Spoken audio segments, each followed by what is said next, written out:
السلام عليكم ورحمة الله تعالى وبركاته. أنا مواطن من تونس، أنا اسمي على الفيسبوك اسمي حر التونسي. أحب من أحب وكره من كره. هذا باسم الحركة. هذا المسج، هذه الرسالة إلى حكومة آل سعود، إلى الملك عبد الله وكل سعودي. أيها الملك عبد الله يا خادم الحرمين الشريفين، يا آل سعود، يا أيها المواطن السعودي، يا أحفاد الصحابة، يا أولاد الشيخ محمد بن عبد الوهاب، لقد التجه إليكم البارحة الطاغية زين العابدين بن علي، عفوا زين الفاسقين بن علي. فإن زين الفاسقين أنتم تعلمون أنه طغى وبغى وأهلك الحرث والنسل. طغى وبغى وأهلك الحرث والنسل. وأنتم تعلمون وأنتم كنتم تسخرون منا أن نحن أهل تونس لسنا من المسلمين. لا، نقولها لكم، نحن مسلمون وإن شاء الله ذروة سنام الإسلام إن شاء الله. ولكن زين الفاسقين طغى وتجبر، حارب الدين، اغتصب النساء، يعني كشف عورات النساء. كل صبي كل فتاة يصلي الصلاة حاضرة في الصبح يؤخذ اسمه ويعتقل ويجلسوه على القوارير. وأنتم تعلمون هذا يا آل سعود، يا الملك عبد الله. ثم أقول لكم قد حارب الإسلام. النساء اغتصبت في مراكز الشرطة في المعتقلات، الرجال اغتصبوا جنسيا قدام أزواجهم، والزوجات قدام أزواجهن، أمام أزواجهن عفوا. يعيب الشوم عليكم يا آل سعود إذا التجأ إليكم الطاغية وأنتم أعطيتوه لجوء سياسي. ثم أقول كذلك وأنتم تذكرون يا أهل المطاوعة، يا جماعة النهي عن المنكر والأمر بالمعروف، ويا مشايخ السعودية، أنتم تعلمون حديث رسول الله وقصة المغيرة بن شعبة الثقفي لما التجأ إلى الرسول صلى الله عليه وسلم في المدينة طلب اللجوء، فماذا قال له؟ نحن نحميك بشرط أن ترجع الأموال لأصحابها. وأنتم تعلمون هذا. فويلكم من غضب الله، ويلكم من غضب رسول الله يا أبناء، يا أحفاد صحابة رسول الله. وأنتم تعلمون هذا وأعطيتموه اللجوء السياسي وتعرفون أنه طاغية.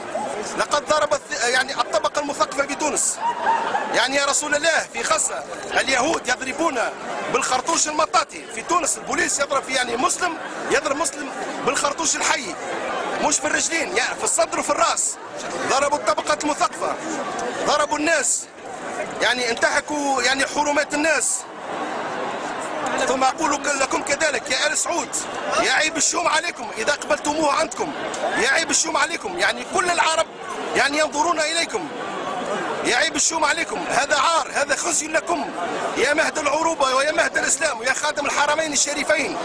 نحن نرى فيك الدين والاستقامة أيها الملك عبد الله، وتعطي لجوء سياسي لطاغية قتل شعبه، سخر بأنات شعب ضعيف، حبيب الظلام عدو الحياة. عيب عليكم، والله عيب عليكم. ثم أتوجه بالذكر إلى الشيخ عبد الرحمن السديس، ثم إلى الشيخ عايد القرني، ثم إلى الشيخ محمد العريفي وهلم جرا. لازم عليكم، وأنتم تعرفون قول رسول الله صلى الله عليه وسلم: الساكت عن الحق شيطان أخرس، وأقولها علنا: الساكت عن الحق شيطان أخرس.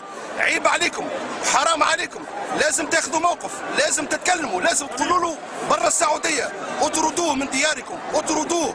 السعودية إن شاء الله أرض طاهرة، تراب شريف، لا تتركوه يدنس البقاع المقدسة. ثم إن تركتموه في السعودية فاتركوه، فابنوا له بيتا قبل مرجم الشيطان في ميناء، حتى يقتسم الرجم مع الشيطان إن شاء الله، حتى نرجموه ونتفلوا عليه. عيب عليكم يا آل سعود، والله عيب عليكم. سيحاسبكم التاريخ يا آل سعود، سيحاسبكم التاريخ.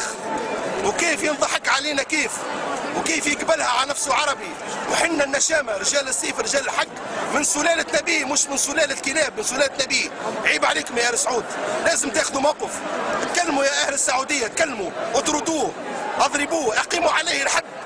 قتل الناس، اقيموا عليه الحد. سفك الدماء، حارب الدين في تونس، وأنتم تعلمون هذا، وكنتم تسخرون منا أن نحن لسنا بمسلمين. لا، نحن مسلمون إن شاء الله، وذروة سلام الإسلام.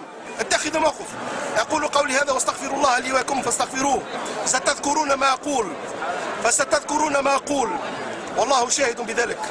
سبحانك اللهم بحمدك، نشهد أن لا إله إلا أنت، نستغفرك ونتوب إليك، ولا حول ولا قوة إلا بالله رب العالمين. بارك الله فيكم.